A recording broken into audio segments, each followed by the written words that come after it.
आज की इस वीडियो में पढ़ने वाले हैं साइंस का चैप्टर 2 जिसका नाम है अम्ल, क्षारक तथा लवण। अम्ल को इंग्लिश में बोलते हैं एसिड्स और क्षारक को बोलते हैं बेसेस और लवण को बोलते हैं साल्ट्स। मतलब acids, bases and salts. Chapter का नाम है अम्ल, क्षारक तथा लवण, जिसमें पहला टॉपिक है अम्ल। तो हम पहले पढ़ेंगे अम्ल के बारे में। हम जानते हैं कि हम पहले पढ़ने वाले हैं अम्ल। तो अम्ल क्या होता है? अम्ल का पहला पॉइंट है अम्ल। इसका स्वाद खट्टा होता है, मतलब इसको टेस्ट करने पे इसका स्वाद जो होता है वो खट्टा लगता है। और इसको दूसरा पॉइंट है अम्ल जो होता है वो नीले लिटमस पेपर को लाल कर देता है। मतलब किसी भी में अगर हम डालते हैं परीक्षण करने के लिए कि ये अम्ल है या क्षार है या कुछ और है, तो वहाँ पे हम नीले लिटमस पेपर को डालते हैं, तो अगर वो लाल हो जाता है तो वहाँ पे अम्ल होता है। इसे शॉर्टकट में हम याद कर सकते हैं अनील। अ से हो गया अम्ल, नीले, नी से मतलब नीला और ल का मतलब लाल, मतलब अम्ल जो होता है वो नीले को लाल कर देता है। तीसरा पॉइंट है अम्ल जो होता है वो जलीय विलयन में H+ आयन देता है, मतलब हाइड्रोजन आयन देता है। अम्ल को जल में घोलने पर वो हाइड्रोजन आयन देता है।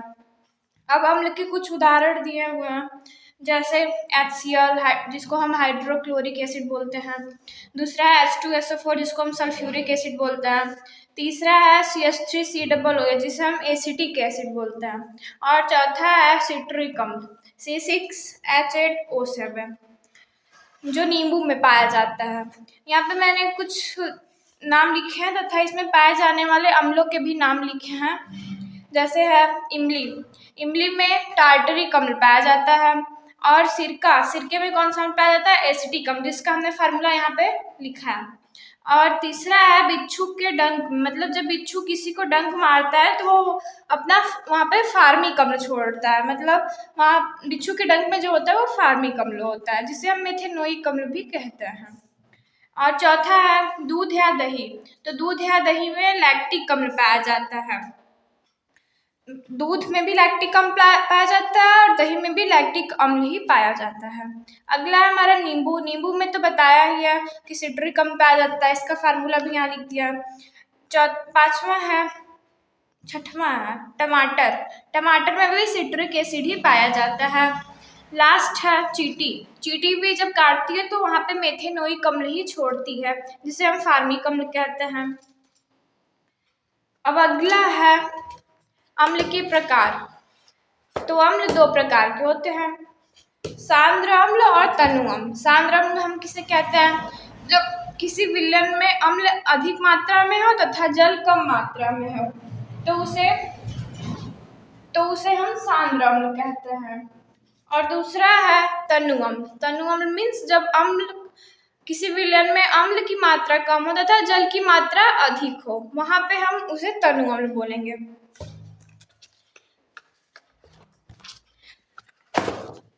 जैसे यहाँ पे भी दिया है अम्ल। अम्ल क्या होता है तो हम पढ़ लेते हैं। प्रारंभ में पदार्थों को उनके स्वाद तथा लिटमस पेपर पर प्रभाव के आधार पर अम्लों व क्षारकों में वर्गीकृत किया गया है। मतलब किसी पदार्थ के स्वाद एवं लिटमस पेपर के आधार पर उन्हें अम्ल व क्षार में बांटा गया था। इस सिद्धांत के आधार पर वे पदार्थ जिनका स्वाद खट्टा होता है तथा जो नीले लिटमस पेपर को लाल कर देते हैं, उन्हें अम्ल कहते हैं। ये तो हमने पढ़ लिया था। अम्ल शब्द की उत्पत्ति लैटिन एसिड से हुई है, जिसका अर्थ होता है खट्टा। अतः वे पदार्थ जिनमें अम्ल उपस्थित होते हैं, खट्टे होते हैं, उन्हें हम अम्ल कहते हैं। जैसे एग्जाम्पल भी दिया है यहाँ पे सिरका। सिरके को हमने क्या लिखा था? सिरका। सिरके में कौन सा अम्ल पाया जाता है? Acetic acid. और दूसरा है सिट्रस फल, मतलब जैसे जिनमें सिट्रिक अम्ल पाया जाता है, नींबू, संतरा आदि।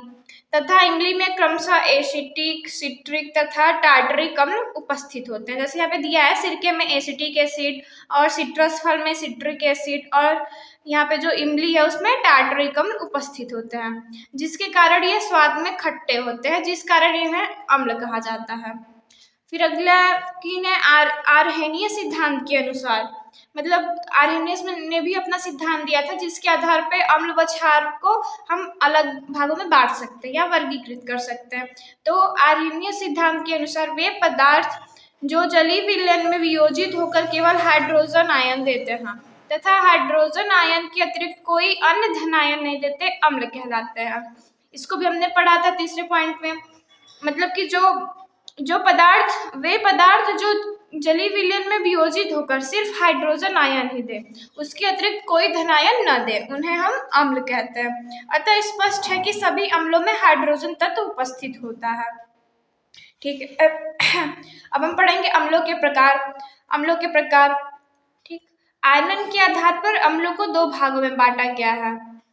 मतलब आयन के आधार पर जो अधिक आयन वियोजित करते हैं पूर्णतः जल में वियोजित हो जाते हैं, जो आंशिक रूप से जल में वियोजित होते हैं, उनके आधार पर अम्ल को दो भागों में बांटा गया है। पहला है प्रबल अम्ल, जिसे हम स्ट्रॉन्ग एसिड्स बोलते हैं।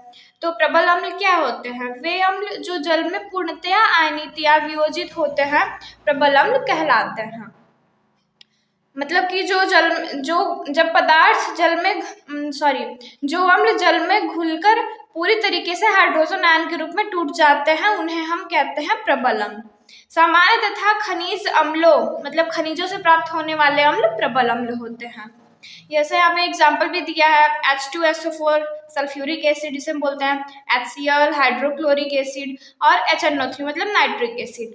यहाँ पे एग्जाम्पल दिया है कि H2SO4 मतलब सल्फ्यूरिक अम्ल वियोजित जल में पूर्णतः हाइड्रोजन आयन और सल्फेट आयन के रूप में टूट जाता है, इसीलिए यह प्रबल अम्ल है। दूसरा है हमारा दुर्बल अम्ल, जिसे हम वीक एसिड्स बोलते हैं। तो दुर्बल अम्ल क्या होते हैं? वे अम्ल जो जल में पूर्णतया वियोजित या आयनित नहीं होते हैं, उन्हें दुर्बल अम्ल कहते हैं। मतलब जो जल में घुलकर, मतलब जो जल में वियोजित होकर पूर्ण रूप से हाइड्रोजन आयन के रूप में नहीं टूटते, उन्हें हम दुर्बल अम्ल कहते हैं। सामान्य तथा कार्बनिक अम्लों जैसे पादप व जीव जंतुओं से प्राप्त होने वाले अम्ल दुर्बल अम्ल होते हैं। यहाँ पे एग्जाम्पल दिया है HCN, CH3, COOH, HCOOH इत्यादि। यहाँ पे रिएक्शन भी दिया है HCN मतलब हाइड्रोजन साइनाइड वियोजित होकर हाइड्रोजन आयन और साइनाइड आयन के रूप में टूट जाते हैं, लेकिन ये पूर्णतः जल में वियोजित नहीं होते, मतलब पूरी तरीके से जल में नहीं वियोजित होते हैं। अगला है अम्लों के भौतिक गुण। अम्लों के भौतिक गुण निम्नलिखित है। पहला है अम्ल स्वाद में खट्टे तथा जल में विलय होते हैं, ये हमने तो पढ़ ही लिया था, अभी पीछे भी पढ़ा है। दूसरा है अम्ल नीले लिटमस पेपर को लाल कर देते हैं, ये भी पढ़ लिया था हमने, जिसे हम शॉर्टकट में अनील बोलते हैं। तीसरा है अम्लों की प्रकृति संक्षारक होती है, इनकी क्रिया से कपड़ा, लकड़ी, कागज, त्वचा आदि नष्ट हो जाते हैं। ठीक है, अब अगला है क्षारक मतलब बेसिस। तो क्षारक क्या होते हैं इनके बारे में पढ़ लेते हैं। क्षारक जो होते हैं ये स्वाद में कड़वे तथा तीखे होते हैं। मतलब इनको किसी भी पदार्थ को अगर हम टेस्ट करते हैं तो अगर यदि वो स्वाद में कड़वे या तीखे होते हैं तो वे क्षारक कहलाते हैं। क्षारक जो होते हैं वो लाल लिटमस पेपर को नीला कर देते हैं। इसको शॉर्टकट में हम छलनी बोल सकते हैं। मतलब ऐसे ये हो गया क्षारक, ये हो गया लाल, ये हो गया नीला। मतलब क्षारक जो होता है वो लाल लिटमस पेपर को नीला कर देता है। और तीसरा पॉइंट है क्षारक जो होते हैं वो जलीय विलयन में OH आयन देते हैं। मतलब किसी पदार्थ को यदि हम जल में घोलते हैं और उसमें से हाइड्रोक्साइड आयन निकलते हैं तो उसे हम क्षारक कहते हैं। ये हमारा आर्हेनियस सिद्धांत के अनुसार है, क्योंकि ये आर्हेनियस ने बताया था। तो आर्हेनियस सिद्धांत के अनुसार क्षारक की परिभाषा यदि हमसे पूछता है तो हम यही बताएंगे कि आर्हेनियस सिद्धांत के अनुसार जब कोई पदार्थ जलीय विलयन में हाइड्रोक्साइड आयन देता है, मतलब OH- आयन देता है, तो उसे हम क्षारक कहते हैं। इसका एग्जाम्पल है यहाँ पे NaOH मतलब सोडियम हाइड्रोक्साइड, और KOH potassium hydroxide, NH4OH ammonium hydroxide इत्यादि होते हैं। ये सब क्षारक के एग्जाम्पल थे। अब अगला है क्षार। क्षार क्या होते हैं? जल में घुलनशील क्षारक, मतलब जितने भी क्षारक है, यदि ये सब क्षारक जल में घुलनशील है, मतलब जल में घुल जाते हैं, तो उन्हें हम क्षार कहते हैं, जिसे बेस कहा जाता है। क्षारक, अब अगला है क्षारक के प्रकार, क्षारकों के प्रकार। हमने अभी यहाँ पे हम पढ़ लेते हैं थोड़ा सा क्षारक बेसिस। वे पदार्थ जिनका स्वाद तीक्ष्ण या कड़वा होता है तथा जो लाल लिटमस पेपर को नीला कर देते हैं, क्षारक कहलाते हैं। एग्जाम्पल दिया है साबुन। साबुन को यदि हम टेस्ट करते हैं, इनका स्वाद लेते हैं, तो ये थोड़े कड़वे टाइप में लगते हैं, इसीलिए वे क्षारक होते हैं। ये तो हमने पढ़ लिया था, इसको मैंने बता दिया था। अब अगला है आर्हनीय सिद्धांत के अनुसार, इसको भी बताए थे लेकिन पढ़ लेते हैं। वे रासायनिक पदार्थ जो आयनन के पश्चात जल में वियोजित होकर ऋणावेशित आयनों के रूप में केवल हाइड्रोक्साइड आयन देते हैं, मतलब OH- आयन देते हैं, उसे क्षारक या भस्म कहलाते हैं। यहाँ पे एक नोट दिया है, नोट, वे क्षारक जो जल में घुलनशील होते हैं क्षार कहलाते हैं, इसको भी बता दिए। एल्कोहलिक कहते हैं जिसे। अतः सभी क्षार क्षारक होते हैं, किंतु सभी क्षारक क्षार नहीं होते। क्यों? क्योंकि जब क्योंकि क्षारक जो होते हैं वो जल में यदि घुलनशील होंगे तभी क्षार होंगे, और सभी क्षारक तो क्षार हो नहीं सकते, क्योंकि सभी क्षारक जल में घुलनशील तो होते नहीं है। इसीलिए सभी क्षारक हो सकते हैं, किंतु सभी क्षारक क्षार नहीं होते। अगला है क्षारकों के प्रकार, टाइप्स ऑफ बेसिस। आयनन के आधार पर क्षारकों को दो भागों में वर्गीकृत किया गया है। पहला है प्रबल क्षारक, मतलब स्ट्रॉन्ग बेसिस।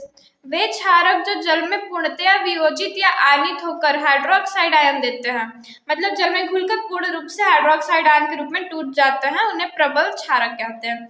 जैसे KOH, NaOH, BaOH का होल्ड वाइज इत्यादि।